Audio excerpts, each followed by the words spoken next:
The night Walt Frazier shocked the Lakers wasn't just another game. It was something special, the kind of night fans still talk about years later. It wasn't just about the win, it was about how he did it. When the pressure was at its highest, Frazier stepped up like few ever have. That night proved he wasn't just a star, he was the clutch performer of his era. All right, so let's rewind to one of the most unforgettable nights in basketball history.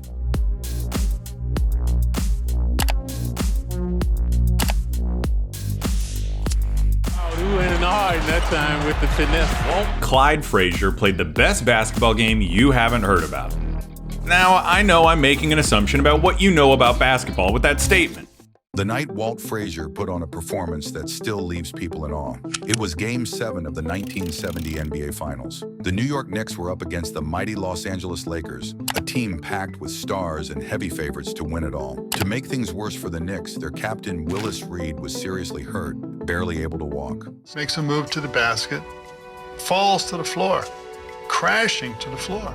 Most teams would have folded right there, but not Frazier. With the bright lights shining down and the pressure at its peak, Walt Frazier rose to the occasion in a way few ever have. He didn't just play well, he completely took over. He dropped 36 points, dished out 19 assists, and grabbed 7 rebounds. It was the kind of all-around masterpiece that instantly became legend. That night, he didn't just win a championship, he earned a reputation as the ultimate clutch player, someone who showed up when it mattered most. But as with many great careers, Frazier's journey had its share of drama too.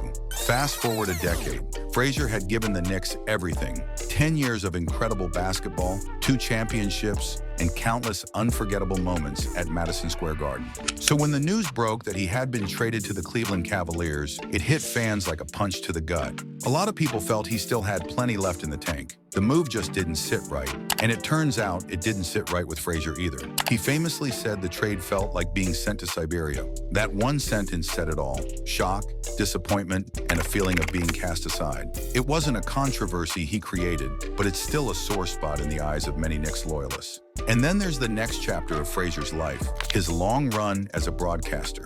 For years, he's been the smooth, stylish voice behind the mic, but not everyone has agreed with everything he said. Some fans have accused him of being a little too harsh or a bit biased with his takes. One of the more talked about moments came when he criticized LeBron James, calling him a bad teammate. That opinion sparked plenty of debate, especially when personalities like Stephen A. Smith came to LeBron's defense. But hey, even with a little drama here and there, it's hard to hold anything against him. At the end of the day, Walt Frazier lived a basketball life most people could only dream of. So without wasting any more time, let's dive right into the incredible journey of this all-time great. It gave me so much confidence. I said to myself, man, we got these guys. Ball down court to Frazier. Got it by West. Left side of the lane. Outside Reed. Jumps from 20. Yes! Let's take it back to the very beginning. In 1967, the New York Knicks used the 5th overall pick in the NBA draft to select a smooth, confident guard out of Southern Illinois named Walt Frazier. At the same time, the upstart ABA's Denver Rockets also tried to get him, but Frazier was headed for the big stage of Madison Square Garden, and it wouldn't take long for him to make his mark. His rookie season with the Knicks was solid. He averaged 9 points per game and was named to the NBA All-Rookie team.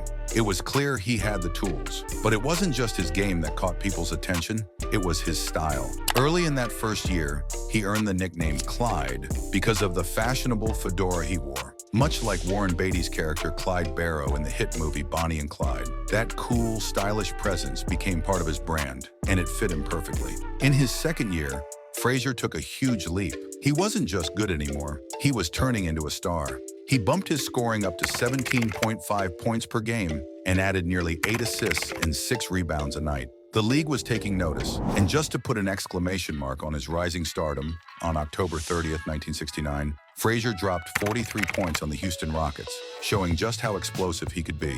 That same season, he earned his first of 7 All-Star selections. The Knicks were starting to find their identity, and Frazier was right at the center of it. Then came the 1969-70 season, the one that would forever define his legacy. With Frazier and Willis Reed leading the way, the Knicks powered through the league and made it all the way to the NBA Finals. Their opponent, the star-studded Los Angeles Lakers, a team loaded with names like Jerry West, Wilt Chamberlain, and Elgin Baylor. The series was tight, and in Game 5, things took a turn for the worse when Willis Reed suffered a serious leg injury. Without their captain, it seemed like the Knicks' title hopes were slipping away. But then Frazier took over. He delivered one of the greatest playoff performances ever.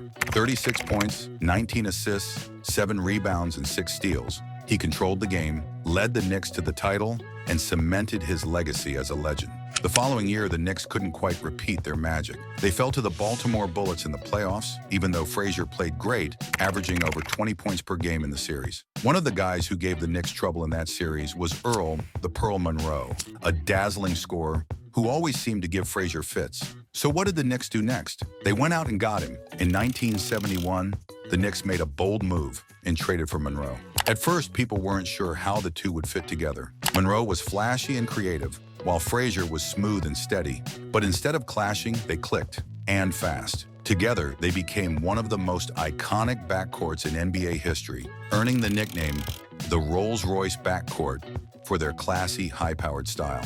The Knicks made it back to the NBA Finals in 1972, but came up short against the Lakers, who were on a historic run that season. But the Knicks weren't done yet. In 1973, they returned to the Finals for a rematch with LA, and this time, they got their revenge. Frazier once again played a huge role, especially on defense, where he helped shut down the legendary Jerry West. The Knicks won the series in 5 games, and Frazier claimed his second NBA championship. Through the mid-70s, Frazier continued to be one of the best guards in the game. He was selected to his 7th and final All-Star game in 1976, capping off a run where he had become the face of the franchise. At that point, he was everywhere in the Knicks record books. Most games played, most points, most assists, most minutes, you name it. He was the king of New York basketball. But every era comes to an end. After the 1976-77 season, the Knicks made a surprising move.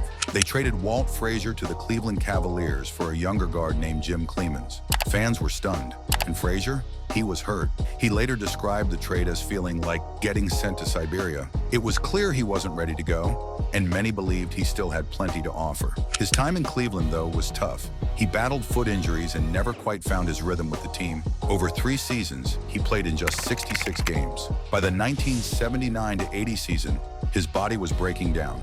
He only played 3 games that year and put up the lowest numbers of his career. Eventually, he was waived, quietly ending one of the most impressive careers the league had ever seen.